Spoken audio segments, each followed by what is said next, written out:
حبايب قلبي عاملين ايه؟ يا رب تكونوا بخير. تعالوا نعمل النهارده بقى حلو كده جديد هتقدميه كده في رمضان.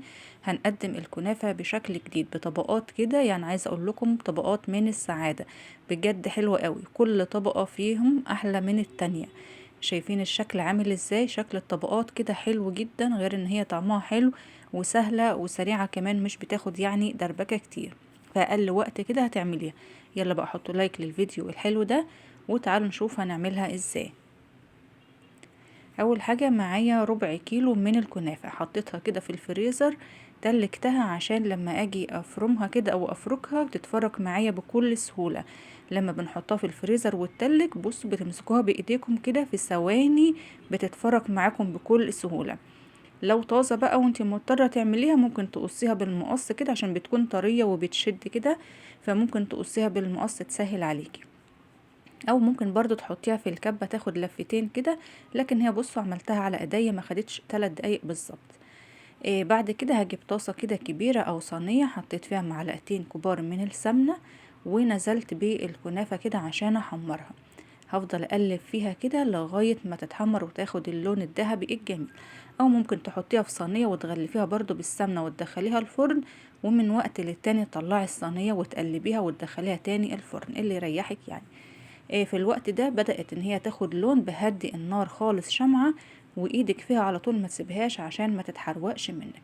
بتطفي عليها كمان لما بتتحمر، وتفضيها في حاجة عشان تبرد، عشان لو سبتيها في نفس الطاسة بتتحمر درجتين تاني كمان عشان ما تغمقش منك بالزيادة.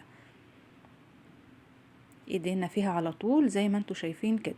خلاص كده اخدت اللون المظبوط، فضيتها في الطبق ده وسبتها عشان تبرد. كنت مجهزة برضو يعني شوية شربات كده صغيرين، او لو موجود عندك في التلاجة. بس اهم حاجة نسيب الكنافة تبرد والشربات يكون بارد، علشان تفضل الكنافة مقرمشة معانا في الوصفة دي، ما تطرقش. يبقى هنا الكنافة باردة والشربات بارد. هحط كده 3 4 معالق واقلب واشوفها، لو احتاجت تاني بزودها كمان معلقتين. الشربات الوسط اللي هو بتاع الكنافة اللي احنا كلنا عارفين. بعد كده هتجيبي بقى اطباق من دي، بتاعة الخشاف والرز بلبن والحاجات دي، او كوبايات صغيرة او كاسات، يعني اي حاجة عندك انت حابة تقدمي فيها. هنحط كده طبقة من الكنافة وهنساويها كده بالمعلقة. ما تضغطيش ضغط جامد عشان ما تكبسهاش قوي، هنساوي بس. ونشوف كده ان هي بره تكون باينة طبقة الكنافة من الحاجة اللي احنا حاطين فيها. انا هنا جبت لكم هنا برضو كده كوباية، بس هنا الكوباية دي برضو كانت كبيرة شوية. هنركنهم على جنب، وبعدين هنجيب كوبايتين من اللبن. هحط لهم معلقتين من السكر، ومعلقتين ونص من الكاستر او بودرة الكاستر ده اللي هو الفانيليا. لو ما عندكيش كاستر ممكن تستبدليه بنشا، هتعملي بقى اللي هي المهلبية العادية، مهلبية النشا. وحطيت باكو كده من الفانيليا، بيدي نكهة حلوة قوي. هقلبهم كويس قوي بالمضرب كده على البارد لغاية ما يدوبوا تماما، وبعدين هرفعهم على النار مع التقليب المستمر لغاية ما يلف معايا ويتقل بالقوام ده. هصبه على طول وهو سخن كده فوق الكنافة. هنعمل طبقة تانية، هنحط كده طبقة ونساوي برضو بالمعلقة كده وهو سخن، عشان نشوف برضو الطبقة كده باينة فوق الكنافة. نظبط يعني كده الطبق اللي انت حاطه فيه ان هو ياخد كده الثلاث طبقات كده قد بعض، ونهز الطبق كده نحركه عشان نساوي كده الشكل بتاعه. هنركنهم على جنب، وبعدين هنعمل الطبقة التالتة، وهي كيس من الجيلي الفراولة. حطيته كده في بولة، واحط عليه كوباية مية مغلية، وهدوبها كويس اوي لغاية ما الجيلي يدوب. انا مش حاطة هنا سكر، هو الجيلي بيكون فيه سكر، لو حابين تزودوا براحتكم. بعد كده حطيت نص كوباية مية ساقعة من التلاجة. انا حطيت نص كوباية بس عشان في الوصفة دي يجي معايا بسرعة، ممكن تحطوا كوباية. بعد كده هسيب الكاستر يسقع يبرد يعني، والجيلي كمان يبرد. انا دخلت الجيلي التلاجة عشان يبقى ساقع، علشان لما احط الطبقة التالتة الطبقات ما تدخلش في بعضها. الخطوة دي بقى اختياري، عايزة تحطي اي نوع فاكهة عندك مفيش مشكلة، مش عايزة تحطي سيبيها كده.